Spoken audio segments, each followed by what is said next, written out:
Hello, welcome to Microfiche Microphone. I'm Micah, and on this channel we look at microfiche from the past, old newspaper articles in the public domain. We look at them with our modern eyes, our modern perspective, and see what we can learn from them. On this microfiche time capsule, we are looking back at the Juvenile Instructor from May 1st, 1900, and this article is entitled Lives of Our Leaders, the Apostles, Brigham Young. Now, I think most of our audience, your first reaction would say, oh, they're talking about Brigham Young. No, they're not. And I know that's what it says. However, they're talking about Brigham Young Jr. This is Brigham Young's son. I don't think he was his oldest son, but he did have a junior son who was a junior. So that is very confusing because Brigham Young, the original president of the church, second president of the church, died in 1877. Since this was written in 1901, and these are lives of our leaders, present tense, then it was definitely not Brigham Young, the original. Brigham Young Jr. Lived until the early 1900s, and I can't remember off the top of my head when he died, but it was around 1900-ish. I want to say 1902. Let me just double check that and see if I'm close at all. 1903. Okay, so I was pretty close. Yeah. Anyways, so we will take a look at that. Most people are familiar with Brigham Young, second president of the church, and know quite a bit about him. Most people know nothing about Brigham Young Jr., not even that he was an actual person.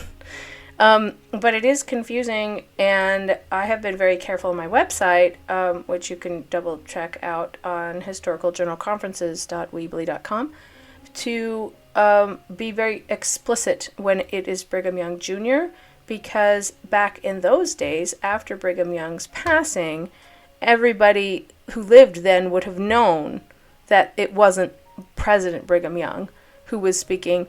It was his son, who was an apostle, Brigham Young Jr. However, because today we are not as familiar, as oriented in the timeline, that it's a lot harder for us to know. And so our first reaction is, oh, we're talking about Brigham Young, Senior, the president of the church. But the way they distinguished that back then is they would call Brigham Young President Brigham Young, President Brigham Young Senior, yeah? And then when they referred to Brigham Young Jr., they would call him Elder Brigham Young. It is confusing to us today, however, it was very clear at the time. So, but that's just a side note. What do I know off the top of my head about Brigham Young Jr.? Well, he was clearly the son of Brigham Young. He was called to the apostleship at a fairly young age, and he was ordained an apostle before he became part of the Quorum of the 12, which was not common, but it did happen. It has since happened a handful of times. It's not unheard of. What happens in those situations is that they are set apart as an apostle, but they are not in the quorum of the 12 apostles until a vacancy becomes free. In which case they are then accepted into the apostleship, into the quorum. Anyways, another thing I know about him is that he was executor of his father's estate, as well as a couple other people, and representing the heirs, because he was one of them, yeah? But it became very, very complicated, because a lot of Brigham Young's quote-unquote personal property was not actually his. It belonged to the church.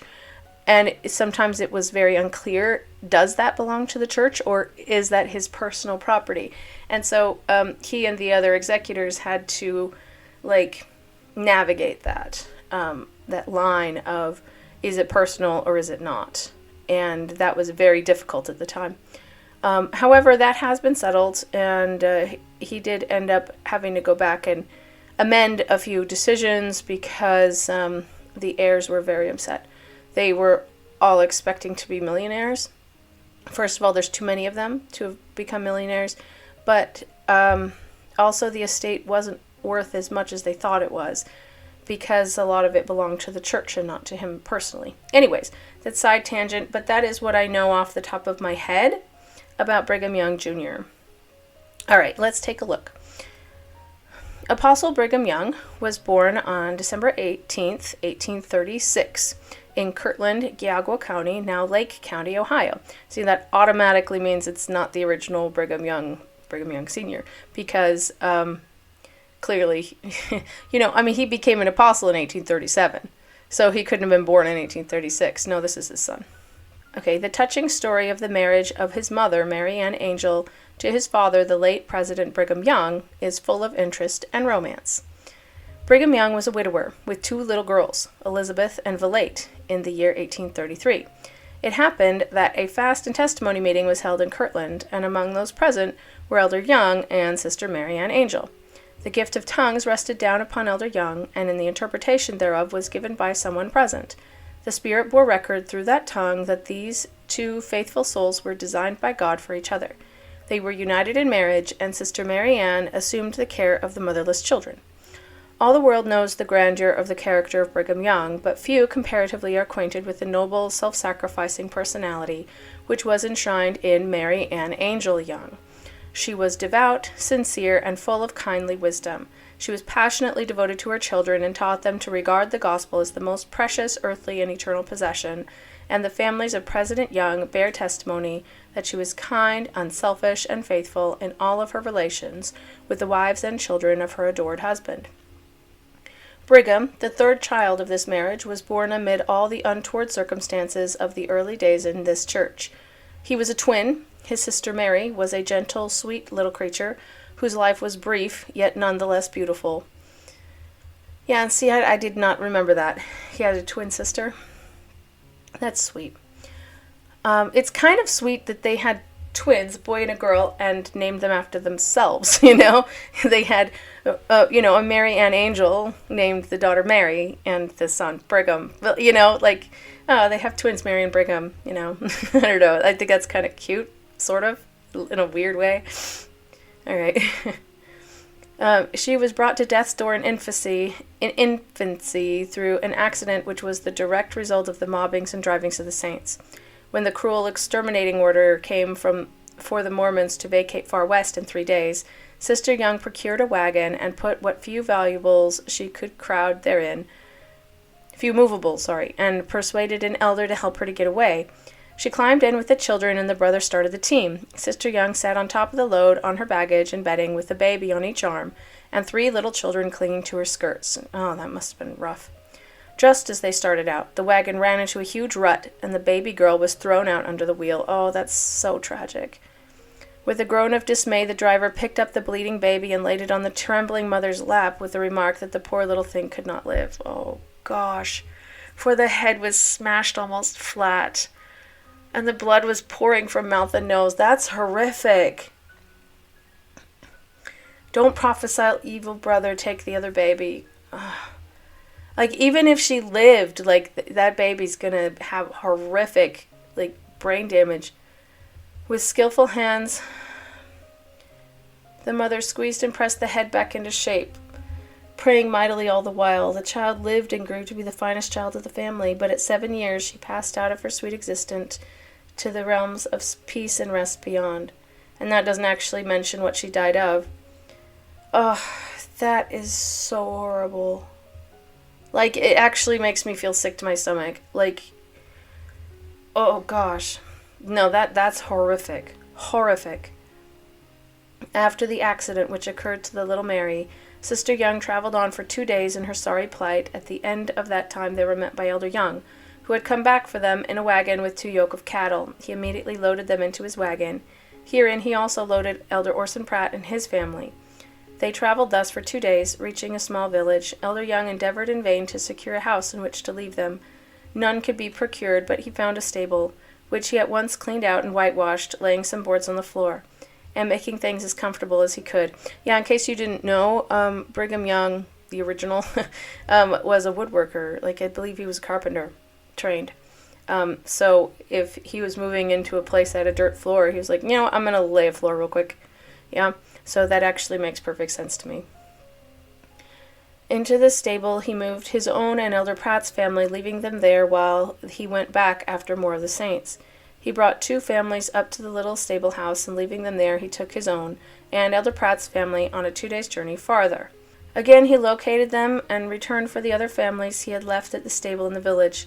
In this way he moved 4 families from far west to Quincy. Okay, so he kept going back and forth, yeah. Oh yeah, I've heard that Brigham Young Jr. was quite a happy person. He was a little ray of sunshine, yeah? The boy Brigham was a merry little chap, full of fun and pranks. His first distinct remembrance is a scene of the painful movings and mobbings entailed upon this people. After his father's departure to the English mission, his mother moved from Commerce to Montrose. The ferry boat had brought the family and their slender effects across. Among their most precious possessions was a cow, which furnished them a good share of the living.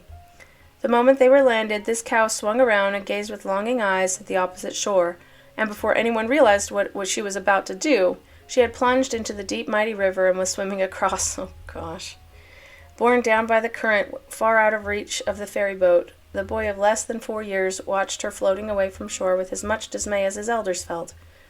A couple of boys named Allred, who had a skiff, were persuaded to row out and bring the errant cow back, but they had to land her after much time and difficulty on the Iowa side, and then a 7 miles detour around a bend in the river had to be made in order to avoid the dangerous rapids near Commerce. Jeez. Then they swam her across the river at the end of the rope, and when they reached Nauvoo again, it was just 24 hours from the time she had plunged into the river. Well, good for them. Good job. That was quite a challenge. In 1839, the family moved to Montrose, which was across the river from Nauvoo, and in 1840 they moved again, this time as far only as Nauvoo. So they just kept crossing the river, it sounds like.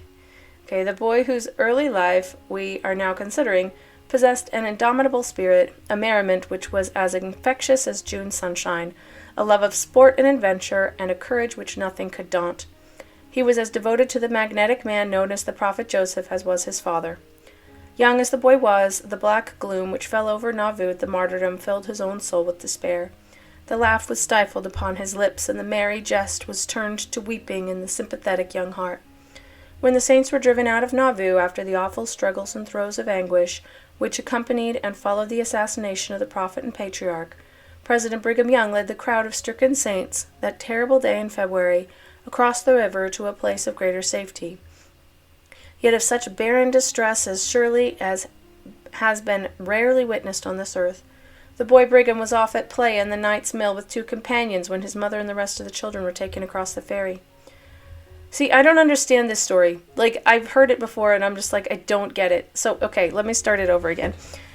Okay, President Brigham Young led the crowd of stricken saints that terrible day in February across the river to a place of greater safety, yet of such barren distress as surely has been rarely witnessed on this earth.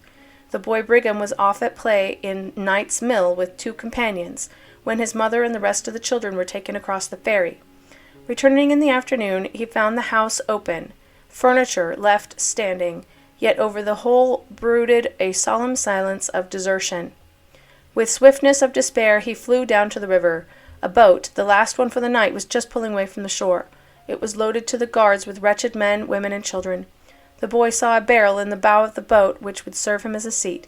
Without an instant's hesitation, he jumped into the boat and sprang upon the barrel.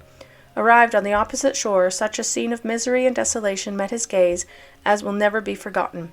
Dogs, chickens, cows, and pigs ran bellowing and grunting in every direction. Men, women, and children by the thousands ran hither and thither in the utmost confusion. Wagons were scattered about. Here was one hitched up, the driver cracking his whip and pushing recklessly through the crowd. Babies screaming for their mothers, and mothers calling piteously for lost babies and children. Weeping and groaning, sick ones lay here and there, while anxiety was in every heart. The boy hunted vainly and long for his lost family. No one had the time or heart to devote to the little waif. There were too many of the same kind everywhere. A yoke of oxen had been drowned in the river. One was recovered, and some men tore off the hide and told the people that anyone who lacked provision was welcome to use the meat thus obtained. The lonely, hungry boy, with others, seized this chance as a special providence to themselves, and for 3 days they lived on this uninviting food. At last, Brigham heard of his father and mother at Sugar Creek, 10 miles farther west, so he tramped the distance, and at last he found and was found by parents and friends. I do not get this story. I'm sorry. Okay, so He was born in 1836, yeah? So so this was what, 1846-ish? So he was either 9 or 10? Okay, I have a 10-year-old. I cannot imagine leaving without her. Yeah? Like, I can't imagine making the decision to just go, even though my child hadn't come back and they didn't know we were leaving. Like, I cannot imagine it. And they didn't see each other for 3 days. What? Like, I don't understand that. And I do understand that there wasn't enough resources to help everyone, and he was old enough to kind of sort of take care of himself. So, you know, he was a lower priority than like the 2-year-olds running around. At the same time, I do not understand leaving your child behind. Like, he could literally have been left behind while they traveled to winter quarters. And he would have just heard that they had gone there and hoped to find them someday. You know, I get that there were no cell phones. I do. I get that. They could have at least left a flippin' note and said, you know, our son's not back yet. Here, let's write a note telling him where to go if he gets back here and we're still not home. Yeah? If he doesn't get back in time. At least leave a note. I do not get that. I'm sorry. This is one of those stories that really bugs me. Come on, people. Yet conditions were not much better for the boy than they had been at the river. His mother's wagon was as full as it was possible to crowd it, and there was no bedding to spare to the 10-year-old boy who had just arrived. See, this upsets me. I cannot imagine leaving my 10-year-old high and dry and be like, sorry, you don't get a bed. Like, did they not take it with them? Were they not expecting to take care of him? Like, I don't get it. I do not understand. Indeed, there was none for any of the boys in the camp. All were exposed to the storms. And there's a good bit of sexism for you. Only girls get beds. You know? Like, I don't get it. I don't get it.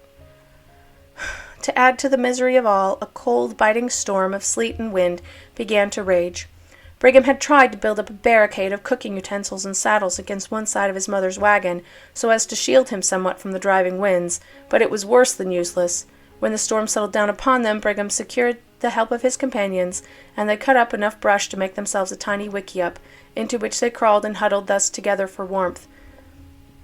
Gosh, so these are probably his friends that he had been out playing with, and they came back together, yeah? And it sounds to me like they were quite resourceful young men. And they made themselves a shelter because nobody was willing to provide them one. Like, I get being short of resources, but this is ridiculous. Like, this really upsets me. I hate this story. Like, why don't we just neglect our 10-year-old son because, you know, we don't have enough stuff for him? He's not important. He's old enough to take care of himself. No, he's 10. Once again, I have a 10-year-old. She could not make it in the woods by herself. I'm just saying. Okay, I'm okay. It was on this dreadful journey with the mother of Apostle Young's first wife, Catherine Spencer, died from exposure and cruel conditions. The mother of... Okay, Orson Spencer, the husband, was one of the most famous men in the church. Okay, hang on. So Catherine Spencer was his mother-in-law. Yes? From his first wife. Yes, Orson Spencer was very well known. His wife was a perfect lady, lived in a home of culture and refinement, herself one of the truest and noblest of women, yet was she delicate in body as she was refined in spirit. The scenes of torture and suffering through which she passed loosened her physical hold upon life. Yet her spirit never was crushed nor soured in the least, nor her faith daunted. Brother Spencer drove from farmhouse to farmhouse in the territory of Iowa, in his gentle, refined way, asked for shelter for his dying wife. "Are you a Mormon?" was the invariable question, and when answered in the affirmative, he would be told with an oath, "Drive on, you can't stop here." With the cold sleet beating upon his poor wife's unprotected head, the distracted husband drove on and on. At last, an infidel, without asking a single question as to religion or creed, flung open his door and assisted the husband in bringing the forlorn lady into the shelter and warmth of his home. She lived but a few hours, and sighed out her life upon the breast of the loving husband whose chief thought had always been to shield her from sorrow and want. That's really sad. However, it doesn't have anything to do with Brigham Young Jr., so I'm not quite sure why we're talking about it, but hey. The traveling through the swamps and bogs of Iowa was slow and painful in the extreme. For miles and miles the wagons labored heavily over a corduroy road, or rather bridge, made of logs withed together with tough willows. This terrible swamp was full of danger and difficulty. Here and there were swales with a little sod over the seas of water and mud below.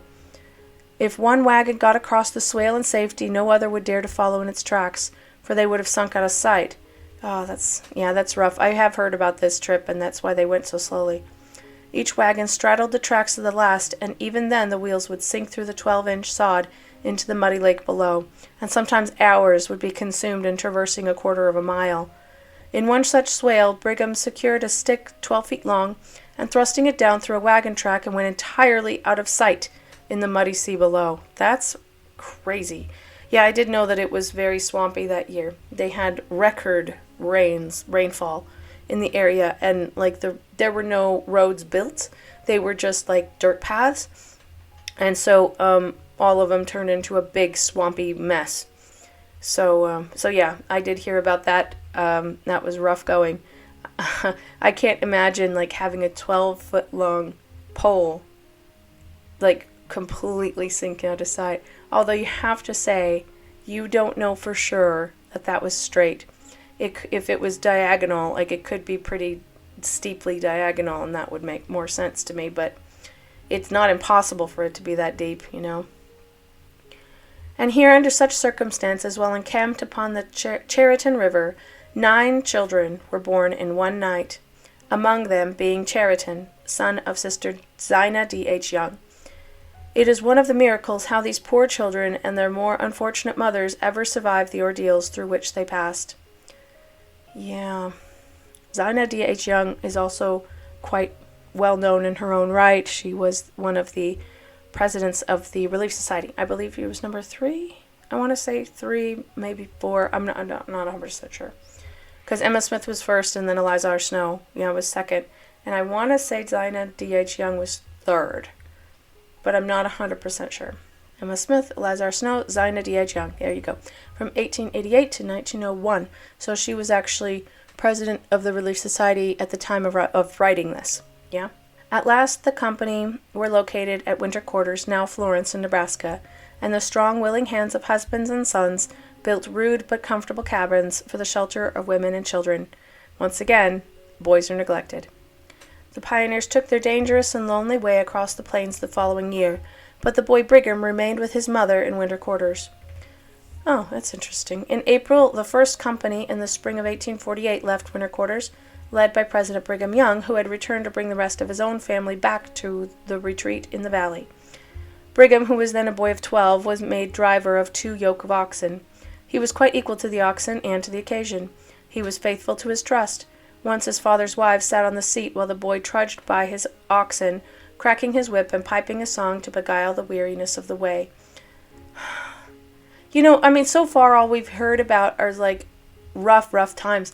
And honestly, it sounds like he kind of makes the best of things, yeah? So I do admire him for that. When the company halted at Sweetwater, women were tired, men were discouraged. Day after day passed, and the discontent of the party grew with every passing hour. Among any other people, they would have been mutiny and a sharp turn backward to the shelter of civilization. Always alert to the pressure of influences about him, President Young felt the resistance that manifested itself in silence rather than in words. One afternoon, at 3 o'clock, he hitched up his coach, and with the terse statement that he was going to the valley, if anybody wants to follow, the road is open. The president put the whip to the horses and gave not a glance behind. Like a flash, the boy flung the yoke upon his oxen, hitched them to the wagon, picked up his whip, and drove as rapidly as he could after the coach, rolling away to the west. This instant illustrates, as perhaps no other could, the keynote of this boy's afterlife. Afterlife? He's not dead. Come on. At the time of this writing, he was not dead. The determination which filled his whole soul, and which stiffened the youthful lips into the iron line across his face, so much like his father's, was expressed in the words which he uttered to his father's wife, who hastily took her seat in the wagon. "Father started. I'm not going to lose sight of his wagon wheels while daylight lasts. Fun may bubble, play may be fascinating, but when father starts or leads the way, there will his son Brigham follow, even to the very courts of heaven." Huh. Interesting.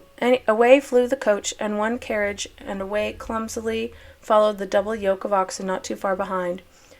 The storm whistled and raged, and the stiff fingers of the boy could scarcely hold the whip, but on he ran beside his oxen, urging them on with word and lash. Evening came early, and aided by the gloomy clouds overhead, the whole country was enveloped in pitchy darkness. The road would loom up in the gloom as if the little swale ahead were a precipice hundreds of feet to the bottom. Even that much light was soon absorbed in night and the storm, and the whip was lost from the half-frozen hands of the little driver as he stumbled over a stump. His body was thinly clad. He wore only a pair of jeans, pants, no shoes or stockings, a thin calico shirt with a bit of a cape made by his mother from a coat-tail, and the cape was worse than useless as it was blown constantly about his ears and head. Clinging to the bough, the boy ran beside the clumsy beasts, knowing not where he was or what would be the end. But father was ahead, and the boy's heart leaned upon father and upon the God of his father. The hours came and went in that fearful drive. Upon the seat in mute despair sat Eliza B., tossed from side to side with the dreadful jolts and lurches of the wagon. She knew that speech or cry were useless, and only God could protect them or bring them into safety. A light! 'Tis a campfire!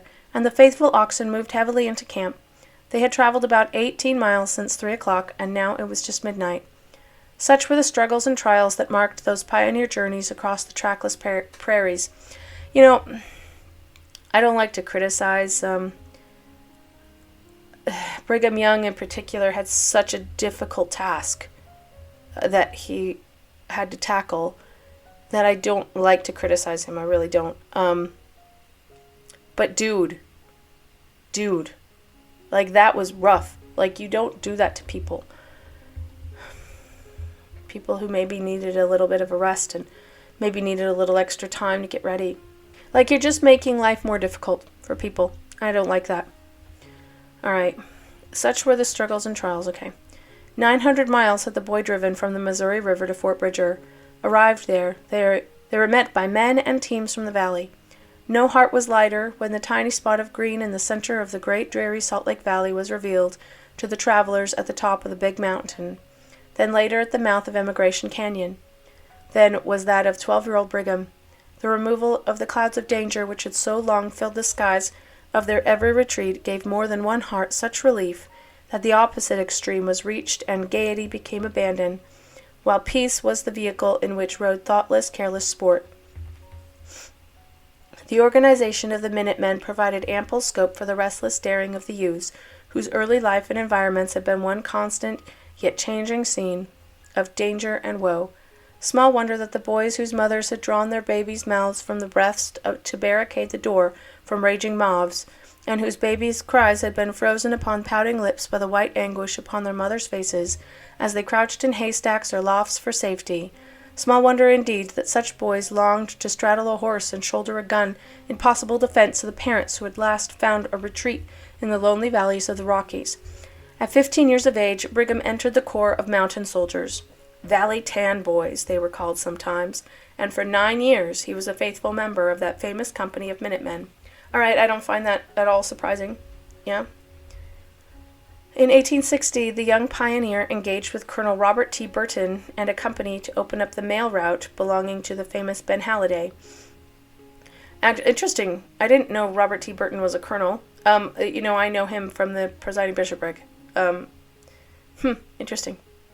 These men opened the route from Green River to Laramie. From here, Brigham went down with Captain Hooper to Washington, as he had received word from President Young thus to do. An accident had unfitted him temporarily for active service under Colonel Burton, so he was the more ready for this trip. Oh, what, did he break his arm or something? Those were the days in which men had such faith in the revelations of God to his servants that none of them ever dreamed of being consulted as to the time and manner of missions upon which they were to be sent. When Captain Hooper and Honorable George Buchanan arrived in Washington with the famous petition for statehood, sent out by the sturdy young territory of Utah, a letter there awaited them with the news that Brigham, who accompanied them, was called by his father, President Young, to go on a mission to England. It was a pretty hard case. He had been away from home already 3 months, and the desire to see his 2 young wives and the precious babes was strong within him. Besides, his father had said in the letter received, if Brigham declines going upon a mission previous to returning home, I would like him to visit my relatives in Troopsville, in the upper part of New York State. Here was a loophole of escape. Evidently his father was in doubt as to the necessity of his going, but with the wisdom of an older head, Captain Hooper took the young man aside, and looking him calmly in the eye and said firmly, "You're going on that mission, my friend. Do you understand? You are going. Why, it's the opportunity of your life." The young man felt the power and inspiration of the look and the words, and obedient as always to the word from God and his authorized servants, he said as decidedly as his friend had spoken, "All right, I'm going on that mission." Once again, Brigham Young, I don't like to criticize you because you had a lot on your plate, but for heaven's sake, could you not have given your own son a little bit more warning? It's okay. I'm sorry. I don't like to be critical. When Brigham arrived in Philadelphia, he met Colonel Kane, who was an ardent friend of President Young, of the whole people called Mormons. The Civil War was raging then, and Colonel Kane was actively engaged in the struggle. He was at once most anxious to have the young man, whose fiery courage and invincible spirit he knew well, remain with him and study at short range the tactics and manipulation of modern warfare. I assume all responsibility of your father's displeasure, for I feel sure he will at once see the necessity of this move. But Brigham had been called upon another mission, and the understood compact which he had made with Captain Hooper and his own heart was not lightly to be set aside. So he gently refused the kind persuasions of the gallant officer.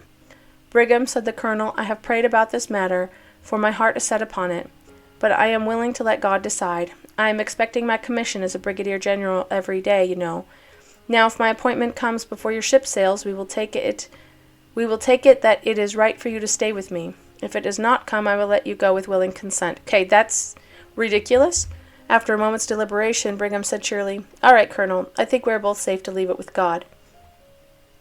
"I disagree. He already said no. So, you can't be like, hey, this will be the sign. If this comes before you leave, then, then you have to stay." No, that's not how this works. He already said no. So, consent, people. He said no. Could a more beautiful example of simple, childlike faith be found than is couched in this little incident? 2 strong, brave men waiting calmly for an answer to prayer that most people would say depended upon luck or chance. To these there was no such thing as luck or chance. God ruled by law, and the law encompassed the sailing of a vessel and the arrival of a letter as surely as it did the issue of a battle or the ordering of a world. I'm sorry, I don't think that's a sign of faith. That is a sign of, hey, let's throw things up in the air and see what happens. No, you made a decision. Just follow through on your decision.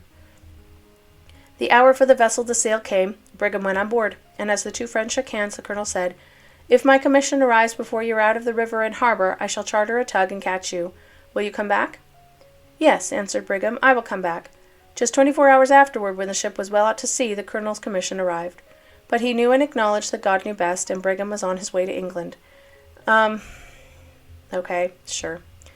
Apostle George Buchanan was presiding over the European mission at the time. Nothing could exceed the gentle courtesy and kindness bestowed by Brother Cannon and his dignified and gifted first wife, Elizabeth Hoagland Cannon, to the young man who arrived upon a foreign shore for the first time. Here then Brigham labored, always earnest and zealous, and obedient to proper authority. He arrived in August 1862, and in April 1863 he received word from his father that he was to return in August of the same year. He took a hurried trip over Europe, going to Italy, to the ruins of Pompeii and Herculaneum, and other noted and beautiful scenes in the various nations. Brigham Young, the subject of our sketch, was ordained an apostle of the Lord Jesus Christ in 1862, under the hands of his father, Brigham Young. 1862. But he did not enter the quorum at that time. Yeah, that's what I said. In 1863, he returned to Europe to assist President Daniel H. Wells in the presidency of the European Mission. Before leaving home, President Young took his son aside and said to him, My son, you are going away upon a long and important mission. You will have heavy responsibility placed upon you, and you will not be near me so as to receive help and counsel. But there is one always near you who will listen to your prayer and give you counsel and help. Whenever you are in doubt or trouble, go to him in secret and state your case fully to him, just as you would to me. He knows your desire, but there is a power in expressed or uttered prayer. You may not understand or desire the best way, and if you put your thoughts into words, the Spirit will make things plain to your mind and teach you through your own words exactly what to pray for. Therefore, just talk to the Lord and explain fully what you want. It is your right to receive revelation, and God will give it unto you, just when and how you need it. When you seek him, you will find him. Now, why didn't he give this advice back when he left earlier to his other mission? Like, come on. There is a deep and subtle principle of the gospel in the counsel thus given, and the time was come, often and imperative, when the son was to act upon the advice of his father. In 1865, President Wells returned to Utah, leaving Elder Young to assume full control of the European mission. With the faithfulness to trust which is so marked a characteristic of Elder Young, the work he had assumed was thoroughly executed. Many times he had occasion to recall and act upon the counsel of his father. At one time he arranged to send a large emigration to America, and for this purpose he chartered a sailing vessel for 500 souls. If the passengers through any mischance failed to sail, he was to forfeit $100 a day, as long as she waited. The time for sailing came perilously near. Only a week remained, and as yet not one emigrant had sent in his name and fee. Gosh, I'd be so frustrated. Elder Young was in Liverpool, but at that time drew nearer. Still, he took the train for London to see if there were any returns received in that office.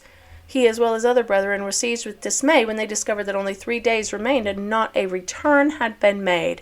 Oh, I'd be so mad.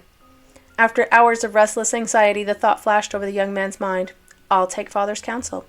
Upstairs he ran, and shutting himself in the upper chamber, he composed his mind, and kneeling down, told the Lord exactly the trouble which lay heavy on his heart, with the desires which accompanied his anxieties. No sooner was his prayer uttered than the answer came. The returns will all be in, and the vessel will sail on time. He arose from his knees, assured and at perfect peace. As he came down the stairs, Bishop Thurber, who was assisting him, looked up, and seeing the beaming face of his president, flew up the stairs, and catching him in his arms, said joyously, "It will be all right, Brother Young. I can see that on your face." "Yes, it will be all right," said Elder Young. And it was all right. The returns began pouring in, almost all in one mail, and every berth was taken, and the vessel sailed on the appointed hour. That's amazing. As the company were about to sail, Elder Young blessed them, giving them many words of good and wise counsel, adding, "You will reach the other side in safety, and not one soul will be buried in the ocean." That's quite a promise for the time, yeah? Strange to say, although this prophecy was literally fulfilled, 2 saints died 2 days after landing, and were buried in New York. Wow. Interesting. Elder Young spent the year 1866 and part of 67 in Salt Lake City, and in 1867 he acted by appointment as commissioner to the Paris Exposition. He endeavored to secure room for an exhibit for Utah, but in common with the other applications of a similar nature, this privilege was denied. While here upon his business, he became well acquainted with many prominent men of our own nation, among whom were Samuel F.B. Morse of telegraph fame, Honorable Marshall P. Wilder, and many others. He returned to the Valley in August 1867, and in 1868 he was appointed to a place in the Quorum of the 12 Apostles. Brigham Young is a noble representative of his father's family. His gentle wisdom, his merry heart, and his integrity and truth are known to all the saints. No matter what may be his trouble or troubles, he does not impose them upon his friends. He has naught but contempt for all forms of hypocrisy or deceit. His own life and soul is a clear and open book, and he would not gain the whole world were it to be secured through policy or subterfuge. He can keep still, but must not deceive. This little incomplete sketch cannot portray in even a small degree the wide stream of bubbling gaiety which pours through much of his life. All who know him, even in the least, are well aware of this trait in his character. Yet well as he loves a joke, he cannot tolerate anything savoring of irreverence or mockery. His wrath is rare, but so much more to be dreaded. Woe to the doer or speaker of anything which might savor of the betrayal of the priesthood when Brigham Young is nigh. One of his most notable traits is an innate modesty, which is almost extreme when he estimates his own worth and character. Ask him for the facts of his life, and he will innocently ignore that you are asking him about himself, and will give leaf after leaf from the life of his beloved father, or others of his friends and associates. He must often be reminded that it is his life you are seeking to know about. He will assure you that he is the least worthy of his exalted position of any in his quorum, and your own silent comment thereon is, "He who is least shall some day be greatest." Apostle Brigham Young has served in many capacities since his entrance into the quorum. His life has been one scene of travel and ministry among the saints at home and abroad. In 1882, he filled an important mission to the Yaquai Indians. In 1890, he again took charge of the European mission, returning from there in 1893 to the dedication of the Salt Lake Temple. Since then, he, in common with other active members of his quorum, has spent his time in traveling and visiting stakes and conferences from Idaho to Mexico. Today, Apostle Young has the same genial tone of voice, the same youthful spirit, and the same quiet wisdom that have been so prominent in his character from boyhood. Those who know him best honor and revere him most. May his useful life be prolonged many years upon the earth. Susa Young Gates. I'm pretty sure Susa Young Gates was his sister. I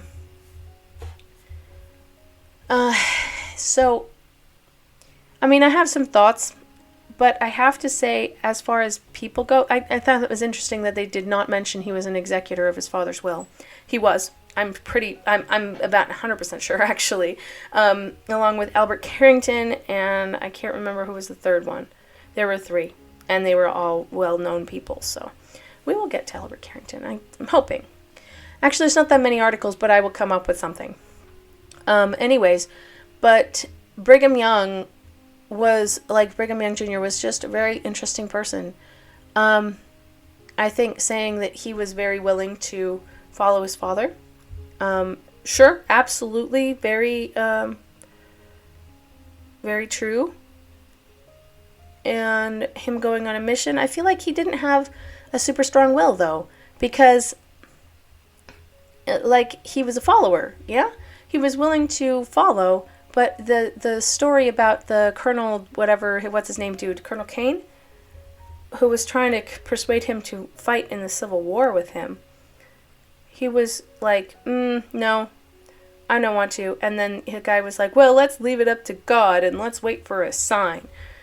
Dude, that could have easily gone the other way, no, you had made your decision that you weren't going to stay. And, if you have been a little bit more assertive and said, no, I'm not staying, I'm going on a mission, then I feel like that would have been more authentic, a little more true to himself, but I found that really interesting. I wish I had known him, but I just had this strange feeling like he wasn't a very strong-willed person, yeah? I do believe that he had a lot of faith. You had to have in order to catch up to your family after they abandoned you, and also being very self-sufficient and just being like, you know what, I can do this. I'll be okay. That's very admirable for me. I wish he had been treated better. That's my biggest issue, is I wish he had been treated better. I feel like he was quite neglected by his family. I guess that's comparing it to our modern perspective, that's the whole point of this channel, is to look at it with our modern eyes and our modern perspective and to say, hey, this wouldn't fly today. But